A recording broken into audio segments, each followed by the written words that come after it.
कि कोई किसी को पैसे देता है कारोबार के लिए, इससे देखो पैसे कर्ज के लिए दिए जाते हैं कभी, और उसकी तारीख मुतय्यन कर दी जाती है कि मैं आपको कर्ज दे रहा हूं 2 महीने के लिए, तो ये पाबंदी कर्ज देने वाले पर लाजिम नहीं है।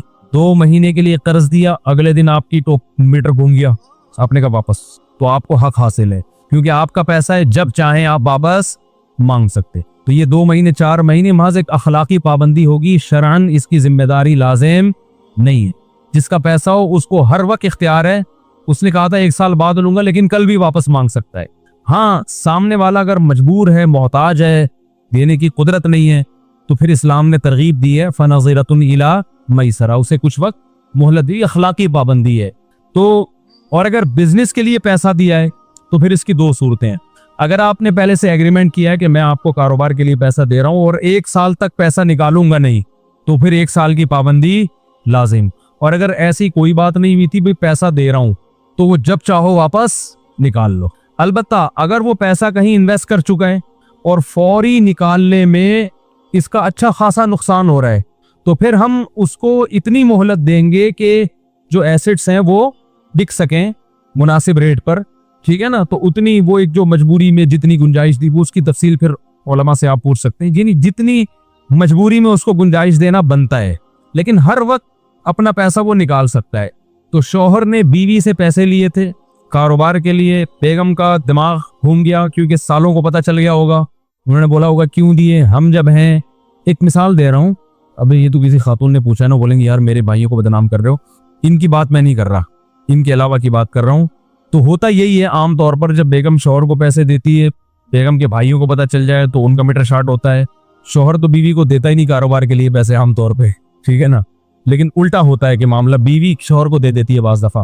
तो अब शौहर वापस ना करे तो गुनाहगार है भाई, बेगम जब चाहे पैसा वापस मांग सकती है और शौहर पर वाजिब है क्योंकि कोई एग्रीमेंट नहीं हुआ था ना 1 महीना 2 महीने का, फौरन कारोबार समेट के पैसे वापस लौटाना वाजिब है। तो अगर नहीं लौटा रहा तो जुल्म कर रहा है, गुनाह कर रहा है।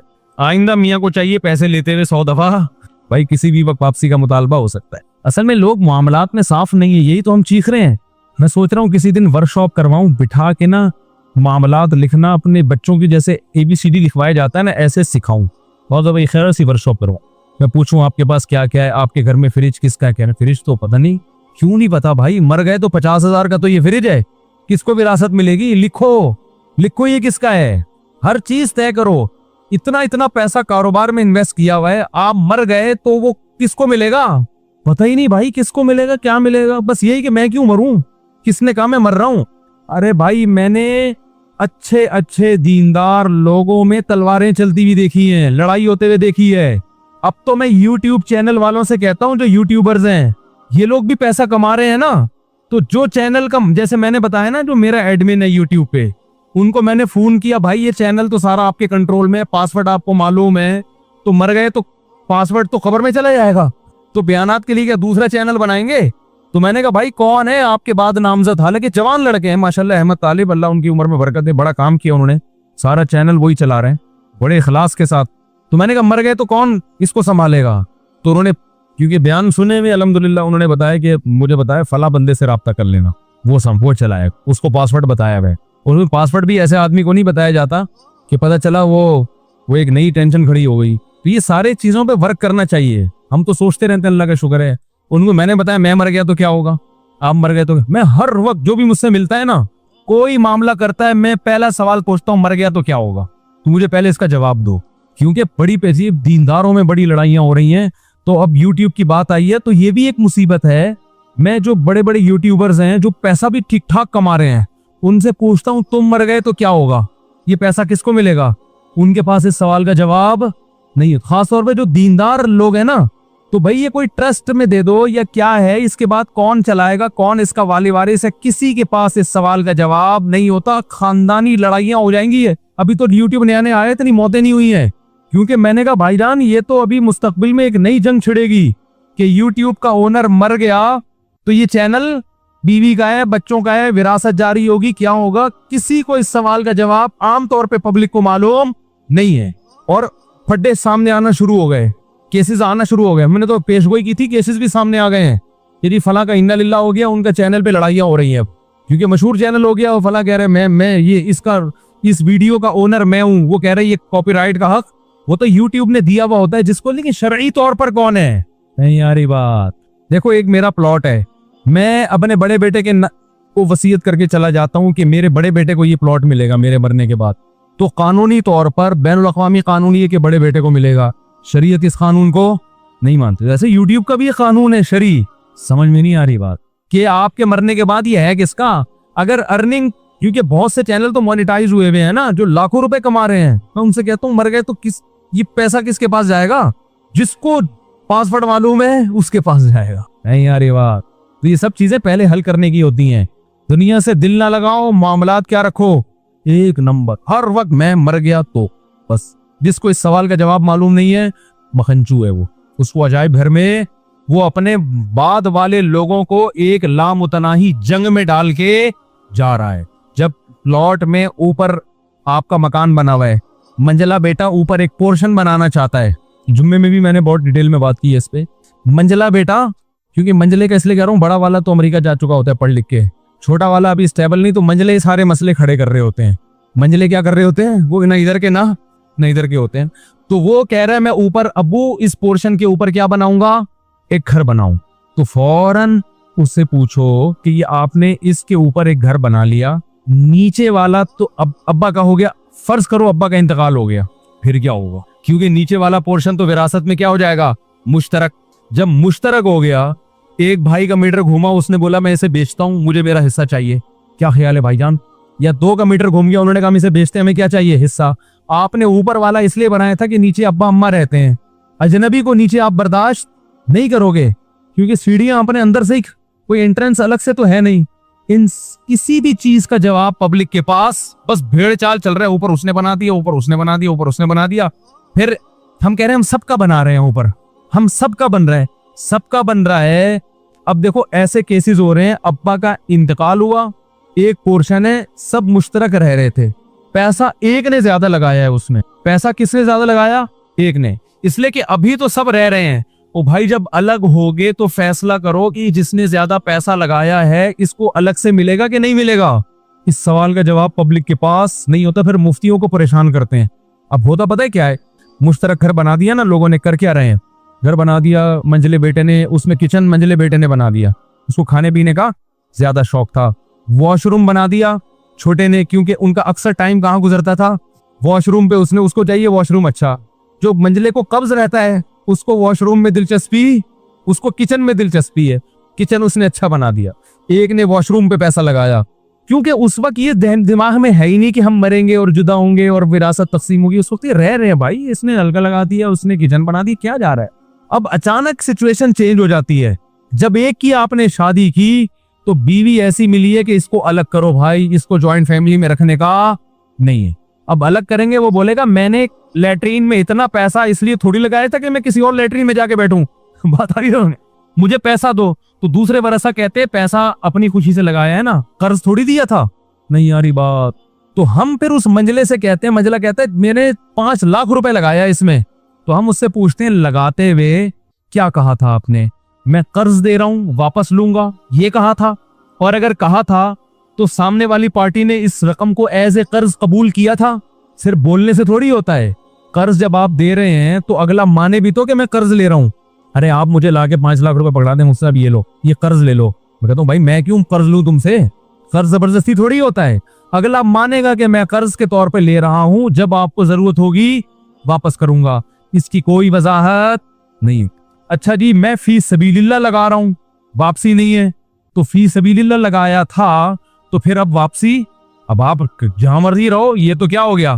फी सबीलिल्लाह हो गया। और अगर आप शिरकत चाहते थे कि भाई मैं इस तौर पे लगा रहा हूं कि इस घर की वैल्यू में इस वॉशरूम की वजह से जो इजाफा होगा तो मैं उस इजाफे में शरीक हूंगा, यानी मैं घर में इन्वेस्टमेंट कर रहा हूं घर की वैल्यू बढ़ाने के लिए, तो जितनी वैल्यू मेरे पैसे से बढ़ेगी मुझे वो वापस चाहिए। अगर शिरकत का ये तरीका बातिल है, होता नहीं है इस तरह, लेकिन एक मिसाल दे रहा हूं, खोपड़ी में तो आ सकता है, कुछ भी पता नहीं होता क्यों लगा रहा है, क्या कर रहा है। तो भाई हर चीज में पहले कि मैं जो कलर कर रहा हूं ये फी सबीलिल्लाह कर रहा हूं या मैं इसके पैसे अलग से लूंगा, ये सब क्लियर होना चाहिए। और अगर आपके घर वाले कहें आप इतना फंडर बनने की कोशिश ना करें कि आप हमसे वापस पैसे लेंगे, ये जरूर आपको इस तकल्लुफ की जरूरत, कोई भी हमें पैसे नहीं देगा, वॉशरूम आपकी ज्यादा जरूरत है, आपने घंटों घंटों बैठना होता है, बनाना है बना, पतली गली से निकल। तो फिर ये फी सबीलिल्लाह है। फिर आप 2 लाख के बजाय 10 लाख लगा दो, 1 करोड़ लगा दो, घर में आपको अलग से वॉशरूम के पैसे नहीं मिलेंगे। घर जब बिकेगा तो सब वारिसों का बराबर का उसमें हिस्सा है। तो भाई अपने मामलात को दुरुस्त करो, एक एक चीज को क्या करो, क्लियर करो। अब्बा अगर कभी जोश में आके कहते हैं बेटा ये घर मैंने तुम्हारे नाम कर दिया, अब्बा को बताओ अब्बा कागज में नाम करने से घर मेरा नहीं होता, तो मेरा नहीं हुआ है, ये मुझे कब्जा दें। शरी मसला है कि मेरा घर जब बनेगा, जब कब्जा किसका होगा, चाहे 1 मिनट के लिए दे दें। अप्पा कहेंगे बेटा कब्जा कैसे दिया जाता है, अप्पा या तो सारा मकान सारा सामान भी घर का मुझे दे दें, क्योंकि जिसका सामान किसी जगह पे होता है कब्जा उसी का होता है। शरीयत में भी उर्फ में भी, डॉक्यूमेंटेशन से नहीं होगा। डॉक्यूमेंट में तो बात देखो जरदारी साहब ने कितनी प्रॉपर्टी है लेकिन सारी अपने नाम से है, बहुत से लोगों के नाम से है ना, तो क्या उनकी हो गई वो? फिर तो हमारे साबिक सदर गरीब हो गए। अपने नाम से तो बहुत थोड़ी होगी। तो नाम तो बाज दफा सिर्फ एक कानूनी पेचीदगियों से बचने के लिए भी नाम करवा दिया जाता है। फिजिकली कब्जा जरूरी है, नाम बेशक ना हो, नाम आपके हो, हैंड ओवर करके उसको दे दिया तो उसका होगा। समझ में आ रही है बात? तो जब अब्बा कहते हैं कि ये घर मैंने आपको दे दिया, तो आप अब्बा से बोले अब्बा देखो सच्ची मुच्ची का दो या नहीं दो, लटकाओ नहीं मुझे दरमियान में। ऐसा काम ना करो कि मैं आपके मरने के बाद क्या हूं, कंफ्यूज। देना है तो कब्जा दो। कब्जे का तरीका ये है कि घर पूरा फर्नीचर सामान समेत मुझे दे दो और आप थोड़ी देर के लिए बाहर चले जाएं। ये तकल्लुफ करना पड़ेगा, नहीं यारी बात। और मैं घर में रहूंगा तो ये 1 मिनट के लिए भी कब्जा हो गया, किसका हो गया, मेरा हो।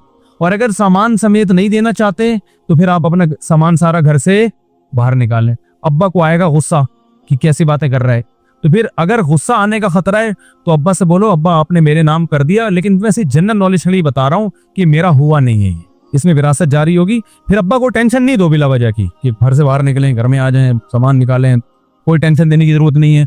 अब्बा से बोले अब्बा आप हमारे अब्बा हैं, घर भी आपका है, आप 100 दफा लिख के दे दें कि मेरा है, ये मेरा है नहीं और इसमें भाइयों का हिस्सा है तो मेरा नहीं है। ये बार बार बताते ना कि खाम में वो बेचारे इस खुशफहमी में कि मैंने बेटे को कर दे दिया। समझते हो कि नहीं समझते हो? तो मामलात क्लियर करो मेरे भाई। हर चीज में मेहर, ये केसेस बहुत आ रहे हैं। बेगम को मैंने पैसे दिए थे तो मैंने तो सोना बना के दे दिया था, अब वो मेहर मांग रही है तो भाई गोल्ड दे दिया ना। तो भाई तुमने जब गोल्ड बना के उसको दिया था, ये बताया था कि ये मेहर गोल्ड की शक्ल में दे रहा हूं। मेहर तो तय हुआ था 10 लाख रुपए, सोना आप 10 तोले उसको दे रहे हो, तो बताओ तो ये मेहर है। बताए बगैर दोगे तो ये गरीबी है, गरीबी, ये मेहर नहीं है। वो समझ रही है मेरे शौहर ने गिफ्ट दिया, अब बाद में मेहर के पैसे नहीं है तो कह रहे हैं वही मेहर हो गया। ऐसे थोड़ी होता है। जैसे ज़कात जो है ना, बाज लोग कहते हैं हमने उस दिन एक गरीब को खाना खिलाया था, वो गरीब को पैसे दिए थे, वो वही ज़कात फर्ज कर ले। ऐसे तो पता नहीं कितनों को क्या क्या करते रहे हो। तो जब दोगे तो नीयत क्या होनी चाहिए, ज़कात। उसमें तो जबान से कहना जरूरी नहीं है, नीयत काफी है, लेकिन मेहर में जबान से कहना जरूरी। बेगम ये जो पैसे मैं दे रहा हूँ या गोल्ड दे रहा हूँ, ये असल में जो कैश मेहर वाजिब हुआ था वो गोल्ड की शक्ल में दे रहा हूँ। एक्सेप्ट करती है, कबूल करती है, ठीक है, नहीं तो फिर ठीक है मैं ये कैश करा के पैसे दे दूंगा। आपको इज्जत रास, हम सोना दे रहे हैं आपको, आप है ना वो करेंसी मांग रही है और डीवैल्यू हो रही है। तो मामलात क्या होने चाहिए मेरे भाई, एक एक चीज। कर्जा किसी का वापस कर रहे हो तो बताओ कि ये कर्जा है, वरना ये भी हो रहा है मैंने तो तुझे दे नहीं दिए थे उसने 1 लाख रुपए, अब क्या मांगने आ रहा है। तो भाई वो तो मैं समझ रहा था वैसे ही मुझे वैसे ही खिलाए हैं, तो नहीं है बस। अच्छा, जो मामलात को क्लियर करता है लोग उसको कंजूस समझते हैं। भाई क्या है, 2 समोसे पकौड़ों का हिसाब करके बैठ रहा है तुम। समोसे पकौड़े का नहीं करो, वो तो खिलाओ, लेकिन जायदादों का तो होना चाहिए ना। घर में जो भी बड़ा सामान है उसका हिसाब होना चाहिए। और एक एक चीज का नहीं कि ये चम्मच मेरा, ये वाला चम्मच मेरी बीवी का है, ऐसा नहीं। वसीयतनामा लिखो, मैंने ऐसे लिखा हुआ भाई घर में जितना भी सामान है, जो बड़ा सामान है फर्नीचर वगैरह, वो किसकी मिल्कियत में है, मेरी मिल्कियत में। अलबत्ता फला चीज जो है वो घर वालों की जाती है। तो मोटी मोटी चीजों के बारे में समझते हो, ये लिख दो, खत्म हो गई बात। कितना टाइम लगता है लिखने में, ताकि आपके मरने के बाद फड्डे ना हो। समझते हो? अल्लाह करे समझ में आ जाए, आएगी नहीं समझ में बात तो अभी जाके ना फौरन फर्ज कर लो। जैसे ही बयान खत्म होता है घर जाके बैठे और फर्ज करें कि आप मर गए हैं। अब हो क्या रहा है, क्या क्या पेचीदगियां आ रही हैं, तो अब आप सोचो यार ये भी मुसीबत, ये भी मुसीबत, फला का पैसा वहां फंसा हुआ है, मेरे बच्चों को तो मालूम ही नहीं 2 करोड़ मैंने उसको दिए में, तो बच्चों का हक तो गया, वो कौन सा देगा। तो आपके सामने बहुत सी चीजें आ जाएंगी, पेंसिल पे लिख लो और अल्लाह का शुक्र अदा करो। मरने से पहले अल्लाह ने हमें शऊर दे दिया और दोबारा जिंदगी दे दी गोया। तो गोया यूं फर्ज करो अब मैं दोबारा जिंदा होके, अल्लाह ने मुझे मोहलत ही बोला तू मर गया, तेरे तो फड्डे खड़े हो गए, मैं तुझे एक और जिंदगी देता हूँ, दोबारा जिंदा होके लिख ले, बच्चों को बता दे। ठीक है, नहीं यारी बात। और अपने बाद वसी ऐसे आदमी को बनाया करो जो खुद मुतनाज़े ना हो। मिसाल के तौर पर बाप हो आप, बेटों के फड्डे होने का खतरा है ना, तो अब ये नहीं कि मेरे बाद ये बड़ा वाला बेटा मसाइल हल करेगा, इस फड्डे को निपटाएगा। वो तो खुद एक खसम है, वो तो खुद उस झगड़े का हिस्सा बनेगा, क्योंकि जायदाद में उसका भी हिस्सा है। क्या हो गया यार, मैं अपने माली मामलात में अपनी औलादों में या घर वालों में किसी को नहीं, मैंने वसी कहते हैं जो आपके मरने के बाद इन चीजों को देखेगा, इनमें से किसी को नहीं बनाया मैंने। क्योंकि इसमें फिर ये होता है कि एक को बनाओगे तो फिर बाकियों का ख्याल आएगा, यार ये इससे तो खुद हमारा फड्डा है, इसमें डर है कि ये अपने मफाद सामने न रख ले। नहीं यार बात, मिसाल के तौर पर फर्ज करने में कोई पाबंदी नहीं, 4 बीवियां हैं आप, फर्ज कर लो आपने चारों को मेहर देना है, 1-1 लाख रुपए बांटना है। वो चारों का मेहर आपने वसीयत की 4 लाख और एक बीवी के पास रखवा दिए कि मैं मर गया तो बाकी 3 इससे वसूल कर लें। ये आपके अहमक होने की निशानी है। नहीं यार, ये आपने बाकी 3 को क्या कर दिया, मुसीबत में डाल दिया। और पता नहीं वो दे ना दे, वो कहेंगे यार ये क्या मुसीबत है, वो हो सकता है बताए ना बताए, क्योंकि वो खुद क्या है, खसम है ना, वारिस है, चाहे वो कितनी नेक हो सकता है वो दे दे। तो इसी तरह जब वसीयत की जाती है तो जो खुद उसमें इन्वॉल्व होंगे ना, जिनको मिलेगा ना ना ना, उनके अलावा 3rd पर्सन हल करेगा, जिसका कोई मफाद नहीं होगा, वो देखेगा भाई किसको क्या देना। लोग बड़े बेटे को बना के चले जाते हैं, बड़े बेटे के तो छोटे भाइयों से वैसे इख्तलाफात होते हैं, छोटे भाइयों को तो बड़े पर वैसे ही होता है, यार ये अब्बा के ये बड़ा था तो पता नहीं छुपा के ना बैठा हुआ हो, बता ना रहो। ऐसे केस आए हैं, खातून ने कहा हमारे अब्बा का इंतकाल हुआ तो लॉकर में क्या है, वो लॉकर का पासवर्ड अब्बा बड़े बेटे को देके गए थे कि तू मेरे मरने के बाद लॉकर खोलेगा। अब पता नहीं ये बता ही नहीं रहा कि कितने पैसे, सबके सामने खोल नहीं रहा वो। मैंने कहा अब्बा ने हमाकत की है। क्या किया भाई, पासवर्ड अब्बा बड़े बेटे को देके चले गए, बेशक वो नेक हो, लेकिन शैतान को बदगुमानी फैलाने का मौका 3rd पर्सन को देके जाए जिसपे एतमाद हो। तो ये बातें सीख लो यार। एक शख्स आया, उस भिखारी था, गरीब आदमी बना हुआ था कि मेरे घर में, मैंने घर जाके देखा घर में वाकई कुछ भी नहीं था, हाय हु ऐसा बेचारा रोना धोना। तो मैंने कहा देखो मैं तुम्हें भीख नहीं देता। उसने कहा मैं हूं भी खानदानी आदमी, मुझे भीख के पैसे, ये खानदानी का लफ्ज मैंने वहां से बहुत ज्यादा सीखा है। कह रहे हम खानदानी लोग हैं, हम भीख भीख। तो कह रहे, मैंने कहा ठीक है फिर आप मजदूरी करो। कह रहे मैं रेडी लगाऊंगा। मैंने कहा चलो। मैं खुद उसके साथ जूड़िया बाजार गया, वहां से 2 रेडियां खरीदी अपने खर्चे पे, उसको दी। मैंने कहा क्या आम का सीजन चल रहा था, मैंने कहा ठीक है ये पैसे लो, जाओ आम लेकर आओ। और मैंने थोड़ा सा प्रॉफिट अपना उसमें रख लिया कि जितनी अर्निंग होगी उसमें इतने फीसद मुझे दे देना, ठीक है ना। तो आपने वो अर्निंग लेके वक्फ कर दिया, अपना बिजनेस भी कर सकते हो ऐसे। तो मैं तो आपको वक्फ बिजनेस तो आप बेहतर जानते हैं ना, मैं तो आपको कह रहा हूँ फी सबीलिल्लाह इस तरह भी रकम वक्फ की जा सकती है। तो भाई 20% मुझे दे देना, फिर हमने उसकी जो भी शराइत आदमी कर ले कि मैंने क्या करना है इसका। तो जूड़िया बाजार से हमने उसको 2 रेडियां दिलाई, उसको हमने फिर आम और केले, उसका उसने बिजनेस शुरू किया। उसको मैंने पहले 20,000 रुपए दिए, फिर 35,000 रुपए। उसने बिजनेस किया, कमाना शुरू किया, 20% मुझे देता, 80% खुद रखता और ठीक ठाक प्रॉफिट होना शुरू। फिर जी आया कि वो मैं असल में गोदाम लेना चाह रहा हूं ताकि मैं माल क्या उठाऊं, कारोबार तो बढ़ता है ना। फिर हमने कहा जी अच्छी बात है, गोदाम भी घर के करीब ही कहीं देख लिया इसका। वो गोदाम मैंने जाके देखा भी, चेक भी किया। मैंने कहा अच्छा ये गरीब आदमी को क्या हो रहा है, ये क्या किसी को पैसे पकड़ा दो तो खत्म हो जाते हैं, इस तरह कारोबार रन करके दो उसको, अपना भी फायदा उसका भी फायदा, अपना प्रॉफिट थोड़ा रखो ताकि ऐसा ना हो कि वो बेचारा जब ज्यादा बढ़ जाए कारोबार फिर आप प्रॉफिट का रेशो बढ़ा भी सकते हैं, लेकिन वक्फ में नहीं बढ़ा सकते। हमने जनाब उसको पूरा गोदाम भी लेके दे दिया। उसने वो केले लाके, कच्चे केले होते थे उसमें वो केमिकल लगता है ना, उससे पकते हैं, वो पक भी रहे हैं। और जनाब बिजनेस टाइट, इतना प्रॉफिट मुझे शुरू हो गया कि अब हमने तमीज से बात करना लोगों से छोड़ दिया। समझ में नहीं आ रहा था, गाड़ी जो है हम करोला लें, विट्स पे हाथ डालें, विट्स छोटी गाड़ी है, मजा नहीं आएगा। यानी उसमें बहुत बड़ा कारोबार हो गया, गोदाम के गोदाम भर गए भाई, नवाब शाह से डायरेक्ट जमीनों से माल उठ रहा है। टाइम लगता है लेकिन बढ़ता है कारोबार। और वो बंदा भी फेक नहीं, बिल्कुल नजर आ रहा है भाई, रेडी लगाता हुआ। प्याज, आलू प्याज भी बेचे उसने, फिर उसने अपने बेटे को भी मिला लिया, मुलाजमीन भी हो गए, दे मार 4.5, क्योंकि मेहनत बहुत कर रहा था वो। नजर ऐसा आ रहा था, कर रहा था नहीं कर रहा था ये तो अभी आपको आगे बताता हूँ। अब लोग मेरे पास आने लगे, मुफ्ती साहब यार हम भी चाहते हैं इस कारोबार में अपना हिस्सा डालें। मैंने कहा ठीक है भाई, अगर वो बंदा कमा के दे देता है तो भाई कारी साहब आप भी आ जाओ भाई फलां साहब। शुक्र है एक कारी साहब ही आए, वो भी मालदार आदमी थे। उसके अलावा फिर मैंने किसी से, मैंने कहा नहीं भाई इसको एक देखते हैं, अभी चलने तो दो, अभी तो एक साल भी पूरे तौर पर नहीं हो सका। तो जी हम उसके घर भी जाते थे और वो हमारे घर आते थे। बड़ा अच्छा माशाल्लाह हमारा बिजनेस शुरू हो गया, उसको भी ठीक ठाक प्रॉफिट होना शुरू। लेकिन मैंने देखा कपड़े वही उसके चमारों वाले। हम तो सोच रहे कि चांद पे पहुंचे या मरीख का सफर करें। अभी अमेरिका यूरोप तो छोटी बात हो गई थी हमारे लिए ना, ठीक है ना। तो खलाई सैयारे में बैठते हैं, कहीं कायनात की सैर करके आते हैं। तो बिल आखिर एक्सपोर्ट की बात शुरू हो गई। भाई अब कब तक गरीबों की तरह मुल्क में जो है वो ट्रक खरीद खरीद के बेचते रहे हैं भाई, कंटेनरों पे बात आनी चाहिए। अब क्या ख्याल है? तो जितने कमा रहा था ना उससे डबल इन्वेस्ट हो रहे थे। बात आ रही है समझ में? जैसे आज इतना प्रॉफिट दे दिया, एक महीने में इतना दे दिया, तो अब भाई कारोबार तो हर आदमी कहता है बढ़ाओ, तो और उसको दे दिए हमने पैसे और कारोबार नजर आ रहा है। आलू प्याज टमाटर भी बिकते हुए नजर आ रहे हैं। गोदाम से मंडी भी जाके मैंने देखा, वहां भी बाकायदा उसकी एक शॉप है जहां से वो सारा बिजनेस हो रहा है। एक दिन वो मेरे पास आया, कहने लगा कि मौली साहब मैं तो जा रहा हूँ सफर पे 10-15 दिन के लिए, तो माल उतारना है मंडी से, इतने पैसे मुझे चाहिए और ये पैसे कल ही मैं आपको रिटर्न कर दूंगा और मुझे जनाब पहुंचना है।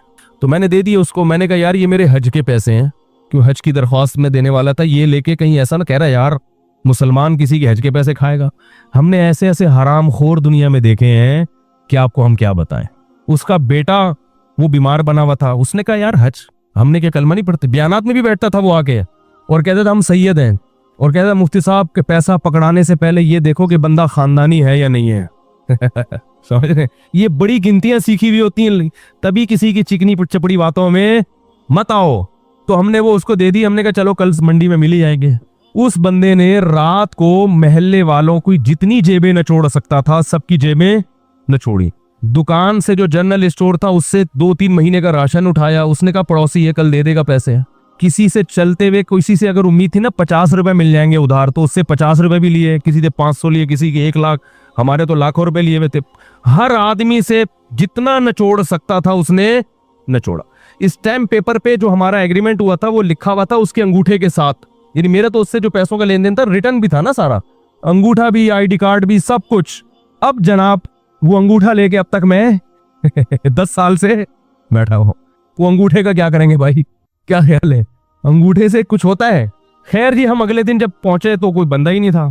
पता चला कि रातों रात गोदाम भी इसने, उसका भी सौदा किया है, गोदाम वाले का 3-4 महीने का किराया भी हजम किया, और जितना माल गोदाम में पड़ा था पहले से उसने कोई उसका सौदा किया हुआ था कि भाई उसका प्रोग्राम था उस दिन भागने का। वो रातों रात उसने सारा माल सस्ते दामों बेचा। वो पैसे अलग, हमारे पैसे अलग, जो हमारा प्रॉफिट था वो अलग, हज के पैसे अलग। और महल्ले वालों में किसी से 500 ले सका, 50 ले सका, 10 रुपए मिल सके, जनरल स्टोर वाले से पैसे लेके 12 साल हो गए मेरे भाई, 10 साल हो गए, सिर्फ अंगूठा है उसका मेरे पास। 10 साल के बाद मैंने करना सोचा कि इस अंगूठे को देख के क्या आदमी हसरत करे इस अंगूठे को भी, क्योंकि कुछ भी नहीं हो सकता, कुछ भी नहीं हो सकता। कराची इतना बड़ा है कि वो गायब। फिर पता चला कि मोहतरम का बिजनेस ही यही है, ये गरीबों वाले कपड़े पहनते हैं, घर में कोई भी चीज नहीं रखते, कुछ उधार गरीब बच्चे लिए हुए हैं इसने रेंट पे, ठीक है ना। गरीबों से 2-4 बच्चे उधार लेके रख दो भाई, कोई आएगा तो मुंह दिखाने के कि ये मेरे बच्चे हैं। इस तरह का पता नहीं, अब हो सकता है अपने ही बच्चे हों, वल्लाहु आलम। तो उनका कई सालों से यही कारोबार। क्या हुआ कि हमने उसको तलाश किया, नहीं मिला, खैर गायब हो गया। हमने कहा चलो भाई जो चीज किस्मत में नहीं थी वो। एक दिन एक सब्जी मंडी से एक पठान आया बाजोड़ का, मेरे साथ मुझसे मिलने के लिए, बड़ा लंबा तड़ंगा। कहने लगा वो बंदा था उसने आपके पैसे लेके भागा। मैंने कहा हाँ। कह रहे मैं मंडी में कई साल से कारोबार कर रहा हूं, आज तक मुझे किसी ने चूना नहीं लगाया पूरी। कह रहे मैं इतना होशियार आदमी हूं कि मुझे चूना लगाना आसान नहीं है। कह रहे कि ये आदमी मुझसे कई लाख रुपए लेके। मैंने कहा फिर क्या? कह रहे मैं मुफ्ती साहब आपको ये बताने के लिए आया हूं कि अल्लाह की कसम मुझे पैसा नहीं चाहिए। कह रहे मैंने कसम उठाई है, मैंने बंदूक खरीदी है कि ये मुझे अगर मिल गया, इसके सर में अगर मैंने 7 गोलियां नहीं उतारी तो मेरी बीवी को 7 तलाकें हैं। मैंने कहा क्या कर रहा है भाई? कह रहे नहीं मुझे पैसों का गम नहीं है, पूरी जिंदगी मुझे किसी ने चूना। तो मैंने कहा जब इतने बड़े फंडर को चूना लग गया तो भाई हम तो इस फील्ड के हैं ही नहीं। तो उसने बंदूक, उसने कहा कि मुझे बस ये बताओ है कहाँ, मुझे पैसे नहीं चाहिए।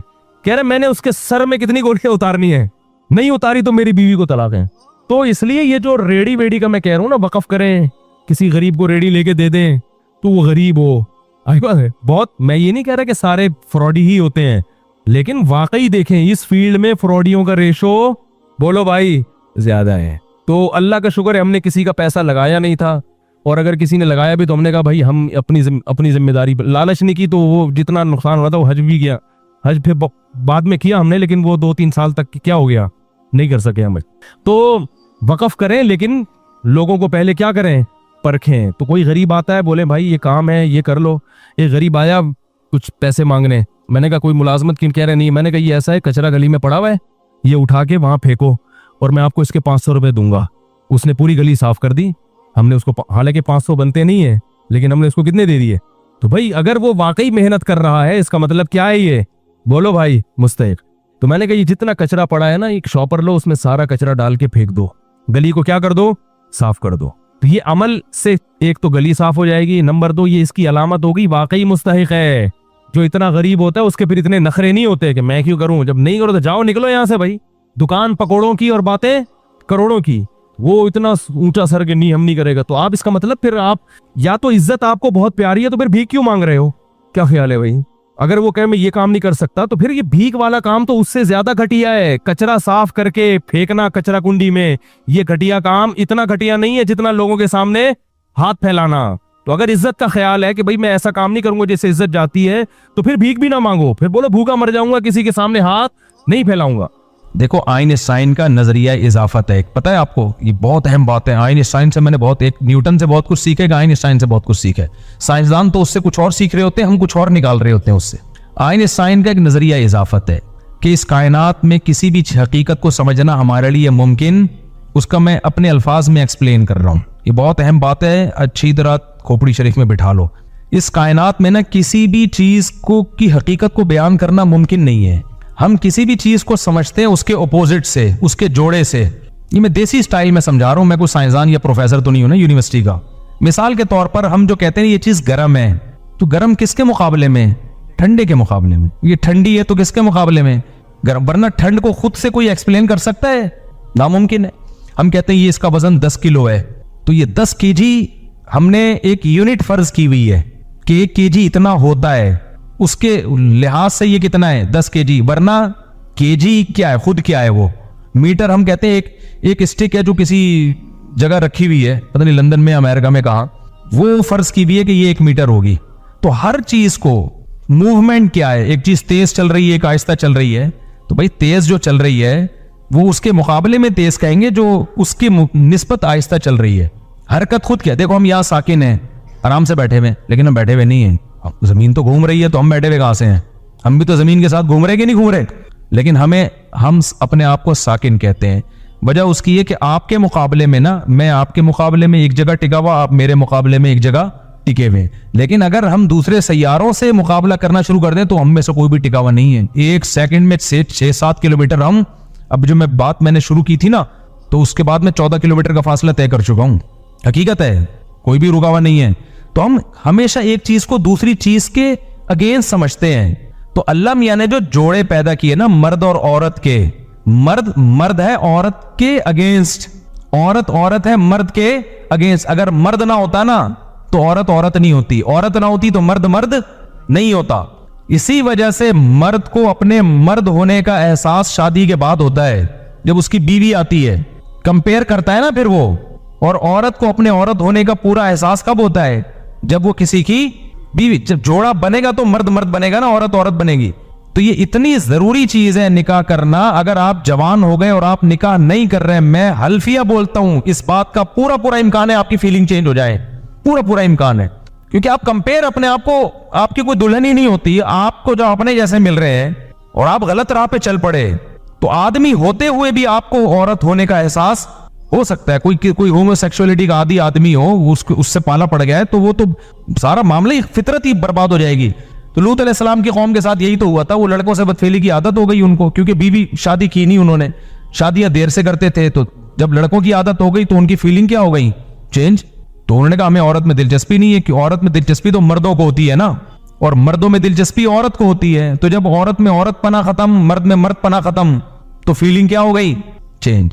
तो इसलिए मैं कहता हूं बर वक्त शादी कर लो, बाले होते ही, उससे आपको अपने ही होने की फीलिंग क्या हो जाएंगी? बोलो ना, बढ़ जाएंगी। खत्म, मुझे कहां से आवाज आई, खत्म हो जाए। आपको अपने ही से मुराद ही होने का एहसास क्या होगा? बढ़ जाएगा। और लड़की को अपने शी होने का एहसास बढ़ जाएगा। और फिर अगर आपने दूसरी शादी कर ली तो ही होने का एहसास क्या हो जाएगा? डबल। तीसरी कर ली तो ही होने का एहसास 3 गुना बढ़ जाएगा। और अगर चौथी भी कर ली तो ही आपको लगेगा मैं ही दुनिया में अकेला मर्द पैदा हुआ हूं, बाकी सारे क्या है? अजीब से है। और वाकई मर्दानगी का एहसास बढ़ता है इंसान को, वाकई बढ़ता है। तो ये जो लोग कहते हैं ना 4 शादियों के बाद हम कमजोर हो जाएंगे, हमारे तो जो है ना वो जो नहीं होते भाई। आपको मर्दानगी का एहसास कम होने के बजाय, जिन कौमों में 4 शादियों का रिवाज है, 2-2 3-3 बीवियों का रिवाज है, वो 90 साल तक जवान रहते हैं वो लोग। आप जाके देख लो, अरबों में देख लो, सिंध में ऐसे लोग हैं, बडेरों में आदत उनको, यानी उनका रिवाज है, तो वो भी 70 साल 80 साल। तो ये फीलिंग जो गोरों का तो नेचर से बगावत करके ना, उनकी तो फीलिंग की ऐसी की तैसी हो गई। अब वो कोई ही है तो कार्ड में शी लिखवा रहा है, जाके शी है तो कार्ड में क्या लिखवा रही है? ही लिखवा रही है। जो सच्ची बुच्ची के बीच के थे वो कंफ्यूज हैं, कुछ सच्ची बुच्ची के भी बीच के होते हैं, वो बेचारे परेशान है कि हमारे हुकूक की तो ऐसी की तैसी हो गई। तो इस्लाम का शुक्र अदा करो, फितरत पे रखा है इस्लाम ने, इंसान का बच्चा बन के रहता है। अच्छा भाई, बयान सुनता हूँ, मुझे आपके बयान से बहुत सी मालूमात मिलती है। मैंने आपसे मोहब्बत और बहुत अकीदत, आज पहली बार आपकी मैंने मुसाफा करनी है, इधर आके मुसाफा कर लो मेरे भाई। कहाँ जल्दी जल्दी, शाबाश शाबाश, अस्सलाम वालेकुम वरहमतुल्लाहि वबरकातुहू, क्या हाल है? सब सेट चल रहा है मार्केट में? कितनी हो गई? सेल्फी ले लो भाई, जल्दी से सेल्फी लो जल्दी से। माशाल्लाह, देखो इस सेहत में भी जज्बे रखे हुए लोगों ने। फीलिंग है, फीलिंग। अगर फीलिंग नहीं होती ना, जितनी अच्छी सेहत हो, समझता अपने आप को शी है। और अगर फीलिंग हो ना, हाँ भाई, मैंने जब दूसरी की ना, मैं बमुश्किल 50-55 किलो का था। मैं इतना बारीक, इतना दुबला पतला था मैं जब मैंने दूसरी की है। अच्छा, फटे बहुत हुए थे, दबा के झगड़े हुए ससुराल की तरफ से और लोगों की, रिश्तेदारों की तरफ से, बहुत खतरनाक झगड़े हुए थे जो मैंने झीले। अल्लाह ने तौफीक दी। अब हमारे मदरसे जामे तो रशीद तक वो झगड़े पहुंच चुके थे। हमारे उस्ताद परेशान हो गए, यार क्या पता नहीं, उस वक्त तो कोई सुनना पसंद नहीं करता था ना, अब तो फिर भी लोग थोड़े से आदी हो गए। तो हमारे उस्ताद ने इजलास बुलाया, मुझे भी बिठाया। मैं बिल्कुल बारीक ना, ऐसा बहुत पतला था मैं उस वक्त। तो अब बैठे हुए हैं, उस्ताद भी मेरे टेंशन में थे। यार ज़ाहिर है, जब जिस इदारे में आदमी काम करता है तो वहां तक भी पहुंचते हैं ना, वो भी मुतासर होते हैं, रिश्तेदार तो पहुंच रहे होते हैं, ये क्या किया है, आपके मदरसे का उस्ताद है, आप संभाल नहीं सकते अपने उस्तादों को। मैं वहां बैठा हुआ, उन्होंने बोला कि आपका वजन कितना है? अच्छा, बात चल रही थी सबके, कोई 70 किलो का, कोई 75। मेरे जब नंबर आया, आपका वेट कितना है? मैंने कहा 50 किलो। कह रहे काम कम बहुत 90 किलो का किया तुमने। कम बहुत का लफ्ज़ तो नहीं कहा, मैं बोल रहा हूँ, उनके दिल की आवाज यही थी, काम कम बहुत तुमने कितने किलो का कर लिया है? 50 था, 55 कुछ इससे करीब करीब ही था। काम तुमने 90 किलो का कर लिया। तो फीलिंग समझ रहे हो, गोरे के पास ये फीलिंग क्या हो गई है? खत्म। तो इसलिए मैं आपको हौसला दिला रहा हूँ, आपको हौसला। अच्छा भाई मुफ्ती साहब, मैं चारों तरफ से बाल बराबर कटवाता हूँ, लेकिन साइड की मांग भाई बेहतर, बीच की मांग निकाला करो, बेहतर यही। मुफ्ती साहब, मैंने सुना है वितर को आखिरी नमाज बनाना चाहिए, तो ईशा की 17 रकत पूरी नहीं होंगी? ईशा में 17 रकतें होती नहीं है। ईशा में 4 फर्ज हैं और 2 सुन्नतें हैं, बस यही हैं, 2 सुन्नतें जिनका ईशा से, बाकी नवाफिल हैं वो। दूसरा हदीस में आता बैन कुल्ली अज़ानैनि सलातुन, जब भी 2 अज़ानें हो, यानी अज़ान और इकामत, उसके दरमियान नमाज पढ़ लिया करो। तो उलमा ने कहा इस हदीस की रूह से हमें ईशा की अज़ान और इकामत के दरमियान नमाज पढ़ लेनी चाहिए।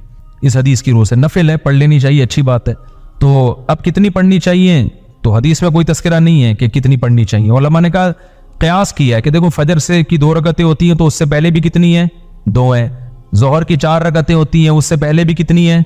4 हैं। असर से पहले भी हदीस से साबित है 4 रकतें।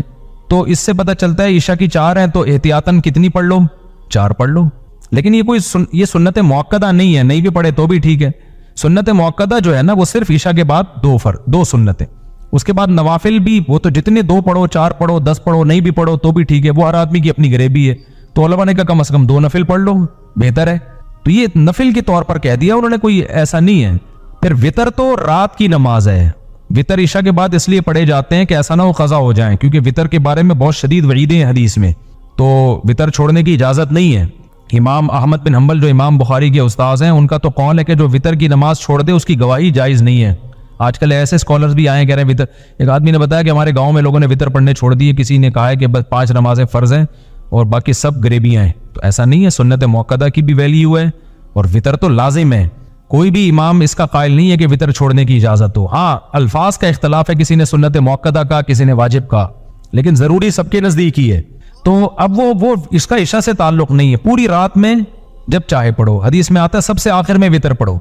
लेकिन हम लोगों को मशवरा इसलिए देते हैं जल्दी पढ़ने का कि तहज्जुद में पता नहीं आँख खोले ना खोले, तहज्जुद की हिम्मत हो ना हो तो क़ज़ा ना हो जाए।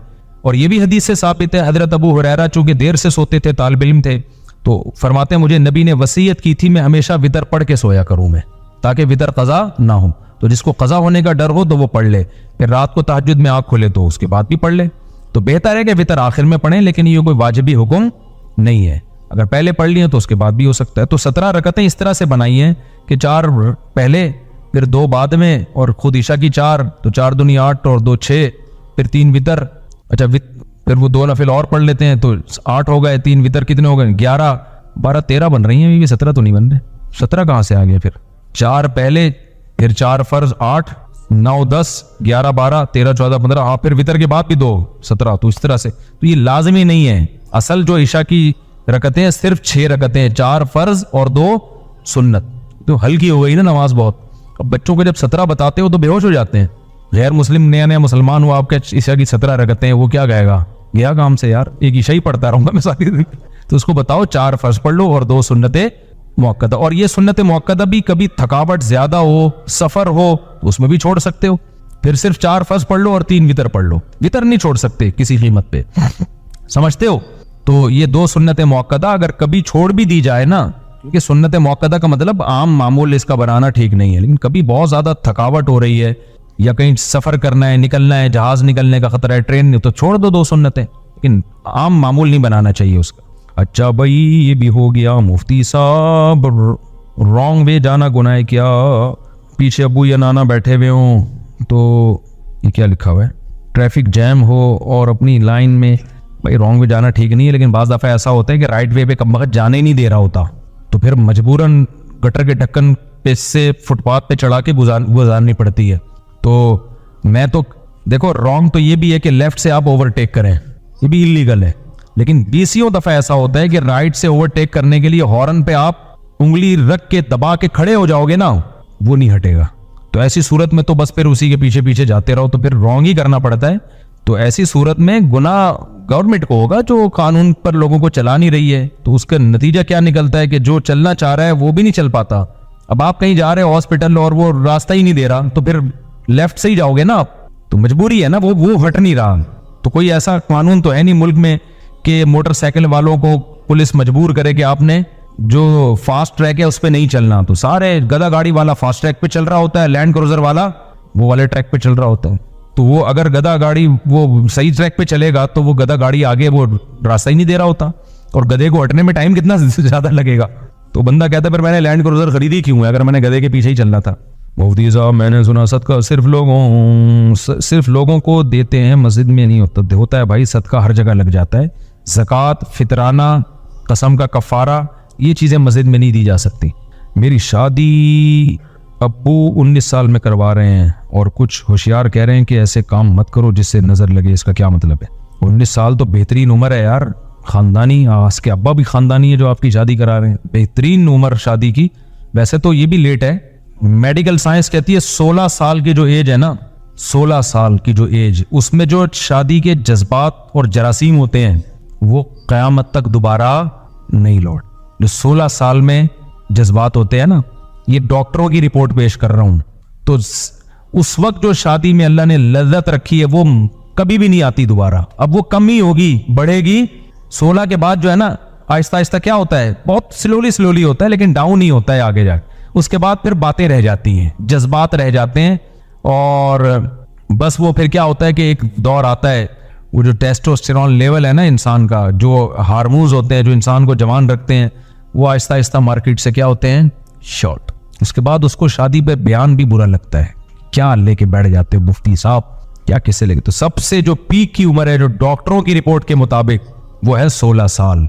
तो इसलिए फितरत धांधली नहीं करती। अगर फितरत ने उस वक्त सबसे ज्यादा जज्बात रखे हैं तो इस्लाम तो दीन फितरत है। तो इससे पता चलता है कि शादी की सबसे बेस्ट उम्र भी क्या है, 15 भी उसमें दाखिल है, 15-16 ये दोनों।